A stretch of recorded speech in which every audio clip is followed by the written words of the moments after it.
Je propose de relater une facette choisie parce qu'elle traite précisément de territoire et de culture,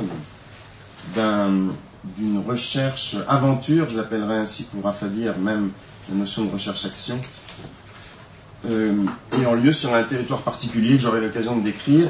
Recherche-aventure menée par un collectif improbable comme ils le sont bien souvent, en tout cas à leur début au moins.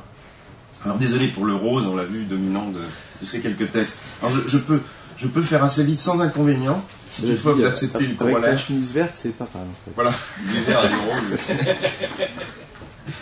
Donc, si vous acceptez la bride un peu courte que je pourrais vous asséner, c'est-à-dire si vous laissez conduire un peu rapidement, tout ça sera bouclé dans des délais extrêmement raisonnables. Super. Bravo. Super content déjà. Bravo. Voilà. Alors ce collectif, il est curieux parce que vous avez vu un certain nombre de noms, je représente ce collectif, il y a dedans des informaticiens, c'est mon cas, des gestionnaires, des économistes, et on va parler de territoire, et pourtant, il n'y a pas de géographe, on parlera aussi un peu d'anthropologie, il n'y a pas d'anthropologue, il n'y a pas d'urbaniste, bref, collectif peu légitime en quelque sorte, mais il y a, à n'en pas douter, une demande sociale et puis reléguée par les collectivités territoriales qui, à ce moment, se posent beaucoup de questions. Et donc, finalement, il y a place, curieusement, c'est ce que j'ai découvert, il y a place pour des travaux, éventuellement mal fondés à leur début, réfléchissant, finalement, à la question du territoire.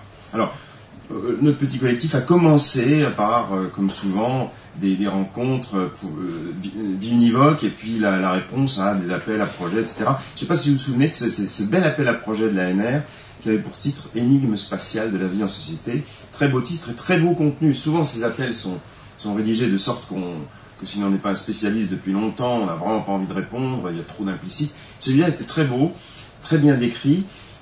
Donc on a eu envie de démarrer là-dessus. Et puis très tôt, on a eu comme ça des opportunités. Et la première, je n'en parlerai pas, mais elle a été fondatrice, a tourné autour du cluster Paris-Saclay que vous connaissez, et d'une collectivité territoriale moins connue qui se trouvait par l'avènement de Saclay démunie d'une de ses composantes anciennes d'affichage, à savoir son caractère scientifique. Comprenez que Saclay est assez éloigné de Paris. Le Grand Paris, ici, n'a pas vocation à une continuité territoriale. Et il se trouve qu'existait c'est même pas une communauté de communes, une association de communes nommée Vallée Scientifique de la Bièvre, qui quelque part devait rétrocéder des grands établissements de recherche en son sein. Comprenez Université Paris 11, École Centrale, etc. Et elle ne se trouvait pas, elle, incluse dans le Grand Paris. Donc des problèmes très intéressants, très brûlants, qui nous ont permis de prendre pied directement dans une certaine actualité, donc très vite, munis de ce qu'on a pu. En l'occurrence, ici, c'est beaucoup muni du texte que vous connaissez, dans lequel Foucault décrit, pour la première fois, c'est un texte qu'il a publié tardivement, et qu'il a prononcé, je crois, à l'Université de Tunis dans les années 67, je crois bien, autour des hétérotopies. Vous connaissez ce concept foucaldien. Et puis, plus récemment, et c'est de ça que je voudrais vous entretenir, au moins je l'ai dit dans une facette, j'en mentionnerai d'autres desquelles je ne dirai pas grand-chose. On va se transporter ensemble, si vous voulez bien, en Guadeloupe. Alors, quand on découvre ces questions de territoire et qu'on est un peu naïf, on ne manque quand même pas de constater, et je passerai assez vite là-dessus, j'importe aussi quelques slides tout de même, mais il y a des grandes ruptures, il y a des choses importantes qui se passent, évidemment autour du numérique. Il y a le fait que le numérique se propose, voire s'impose dans les territoires, est une rupture en ce sens, que je reviendrai rapidement ou s'il y a des questions. Il y a évidemment des phénomènes nouveaux liés à cela, sont très clairs, très faciles à diagnostiquer. Encore n'est-il pas si simple de les interpréter en profondeur. Et puis, dans les ruptures, il y a ces histoires je les nomme comme ça pour rester volontairement flou, de concertation, de participation, de développement durable, qui font que, pour aller très vite, ces concepts d'aménagement de territoire, disons, relativement planifiés, avec un temps assez long et des consensus relativement clairs, font place en tout cas à quelque chose qui est beaucoup plus dynamique et que j'appellerais volontiers, alors suite à Deleuze ou pas finalement, mais c'est l'agencement faisant suite à l'aménagement. Alors, ce que nous avons fait, nous autres, évidemment, nous avons attaqué les choses avec beaucoup d'ambition, nous avons voulu modéliser finalement toute cette complexité d'un coup. Vous savez comment sont les informaticiens, les modélisateurs, nous on arrive, on ne bougeait pas, et on vous embarque tout ça. Donc on a cherché, via tout de même des appréhensions du territoire légèrement décalées, en l'occurrence par des appréhensions numériques et ce que j'appelle ici pompeusement les services web, et c'est comme ça souvent qu'on fait, parce que pour avoir des données territoriales, on fait l'hypothèse assez grossière tout de même qu'elles transiteront quelque part par le web. Et on a cherché avec des modèles mathématiques, je n'en parlerai pas aujourd'hui, qui relèvent des complexes simpliciaux, je ne sais pas si vous connaissez ça, mais au fond c'est toujours la même idée, c'est d'arriver avec des espèces de pavés multi-échelles et puis des dispositifs de subsomption, de pavage, d'éclatement, d'essayer de rendre compte de manière continue de choses qui ne sont pourtant pas forcément jointives de manière sur toutes les dimensions qui nous intéressent. Ça va, je suis assez bon. De toute façon, j'en parlerai pas. Pourquoi? Parce que je vous parle d'autre chose. Mais en tout cas, ouais. Mais il y a des publis là-dessus. Voilà, on a commencé là-dessus. Alors, ça donne des choses, ça, c'est évidemment pas simple. Mais avant d'entrer dans mon rapidement, mais là encore, je commenterai pas parce que tout est écrit derrière. Hein, cette scène territoriale. Bon, moi naïvement, j'ai essayé de la voir dans sa fragilité consubstantielle, évidemment. Hein, on est sur la question de l'immédiateté versus l'intelligence, donc la médiation, la violence. Justement, moi aussi, j'étais lecteur de Berck et d'autres. Donc on voit bien cette espèce d'improbable conjugaison des écoumènes. J'y voyais aussi dans cette question du territoire, aussi, évidemment, clin d'œil à Deleuze, la possibilité du même via la répétition. La condition de possibilité du répété serait peut-être une essence du territoire. On y viendra, évidemment. Un des propos subliminaux, ici, c'est d'essayer, évidemment, d'appréhender le territoire dans son éventuelle essence qui se trouverait apurée par des transformations comme celle du numérique. Que reste-t-il du territoire à l'heure où il y a un certain nombre de compressions qui opèrent dans l'espace, dans le temps? Je ne vais pas en dire grand-chose. Vous avez lu, donc je peux avancer. Alors, ouais.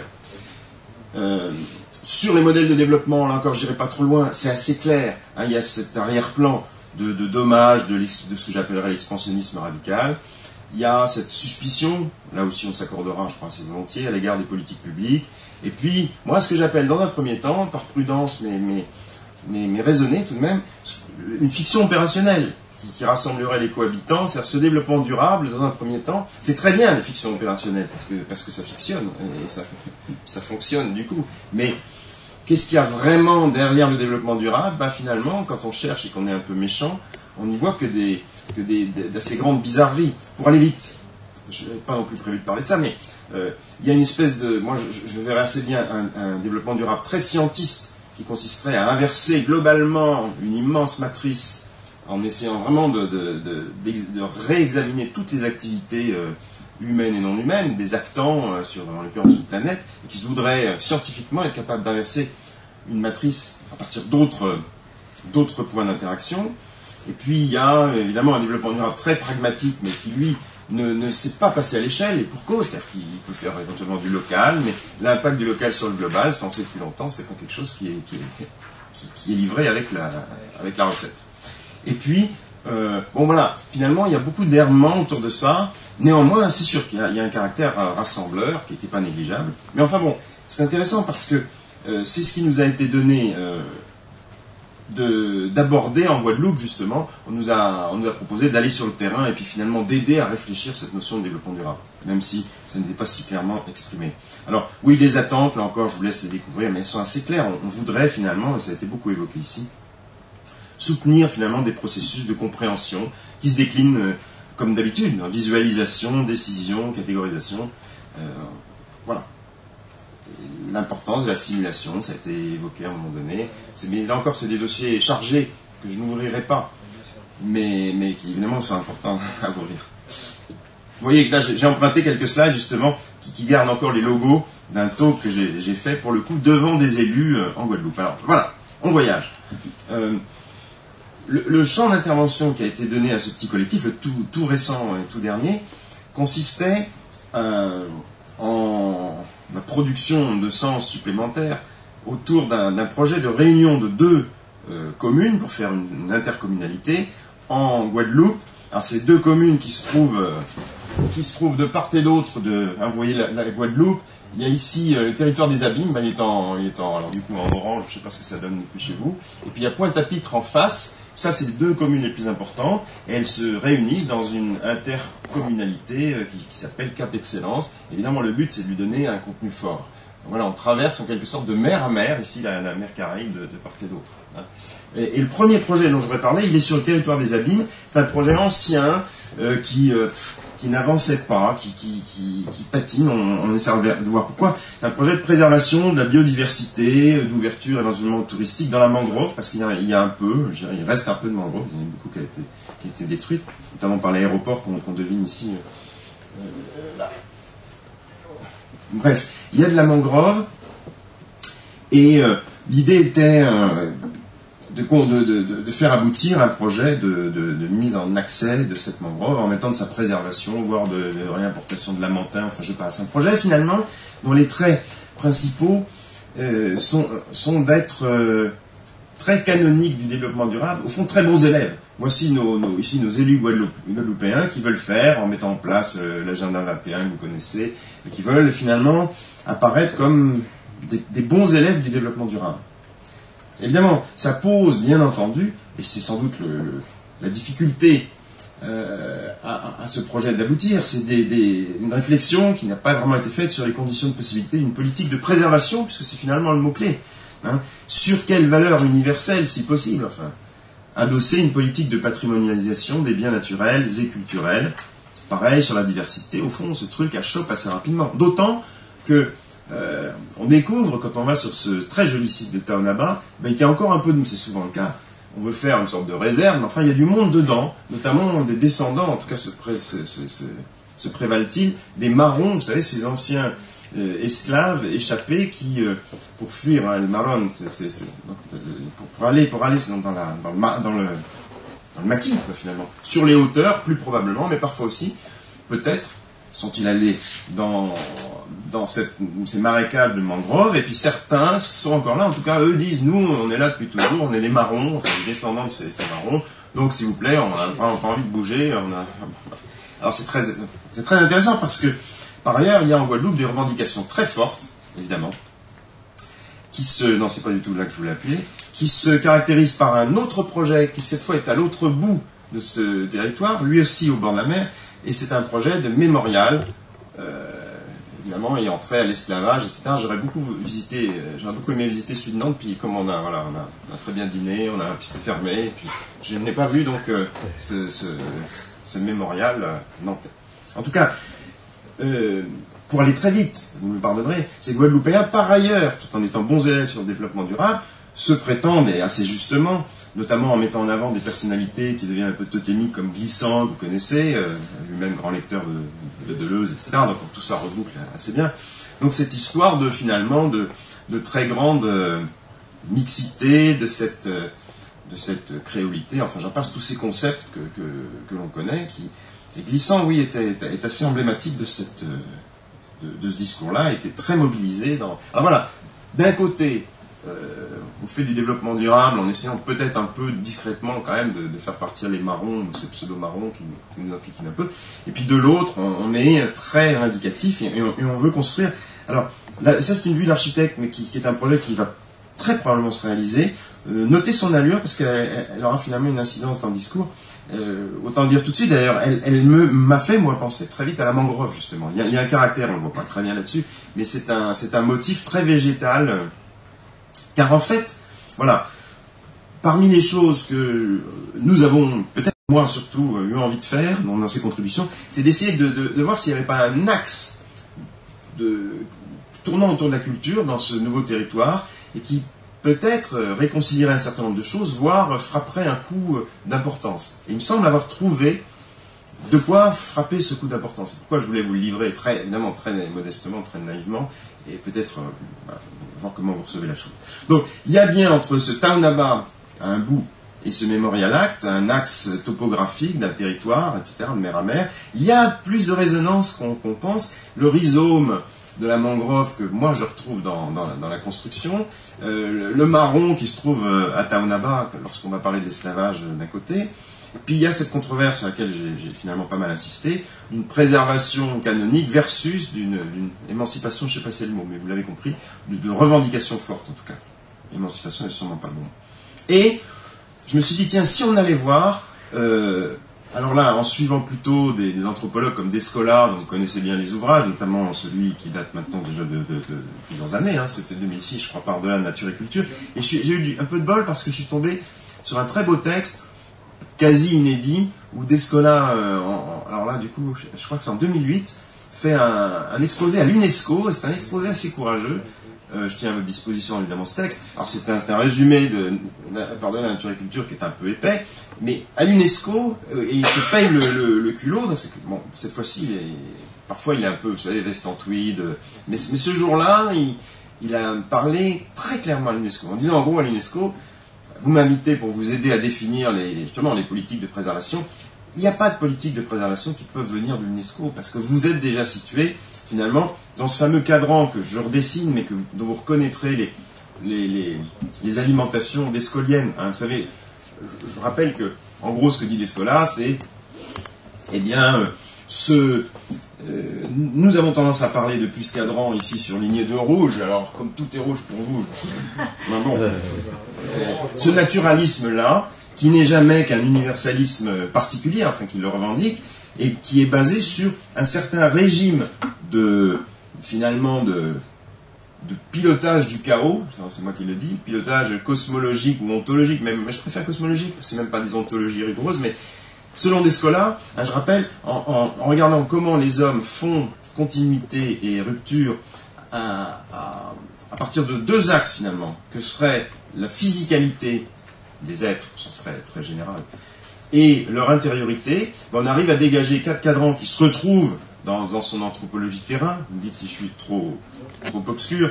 Hein, le totémisme, ne voyant que du même, à la fois dans la physicalité et l'intériorité de ce que j'appellerais des actants, pour rester le plus flou possible, en même temps commencer à faire un clin d'œil à la tour. Mais donc ces totémistes qui existent en Australie, par exemple, eux, ils se débrouillent, mais à partir il n'y a pas de rupture a priori ni selon la physicalité, ni selon l'intériorité des êtres.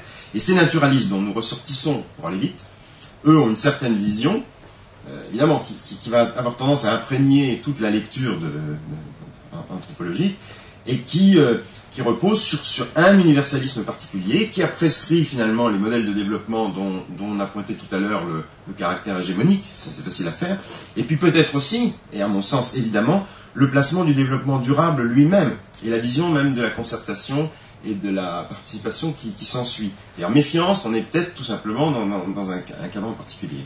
Alors, je me suis amusé à prendre au sérieux Descola pour aller voir un peu sur le terrain ce que je pouvais en faire, avec, appelons ça des modèles, mais c'est très pompeux, juste un peu de mise de TP, quoi. Je me suis dit, allez, essayons, jouons à Descola, et commençons par là-bas. Alors je prends quelques actants, justement, vous les voyez, des cristaux de sel, j'aurais pu prendre des feux follets, là, parce qu'ils sont reçus très particulièrement par les animistes, et très particulièrement par les naturalistes qui n'y voient que du méthane en combustion, quand les autres sont très impressionnés par les feux follets. Bref, des palétuviers, des crabes, des marrons, et puis j'essaie d'appliquer au fond la méthode Descola. Bon, je suis allé le trouver, je le connaissais un petit peu. Lui, il n'a pas vraiment, c'est pas son job, il n'a pas vraiment essayé de modéliser ses travaux. Finalement, personne ne s'y était avancé. Je me suis dit, tiens, on peut aller voir, parce que si on trouve des choses intéressantes, il sera très content, puis il pourra nous accompagner et nous porter. Alors, voilà à quoi je joue. Je regarde ici le totémisme, et puis finalement, vous intéressez pas trop au barème des notes que je mets, je prends au sérieux le totémisme en tant qu'il ne sépare pas la physicalité et l'intériorité, en l'occurrence de mon palétuvier, crabe, cristal de sel.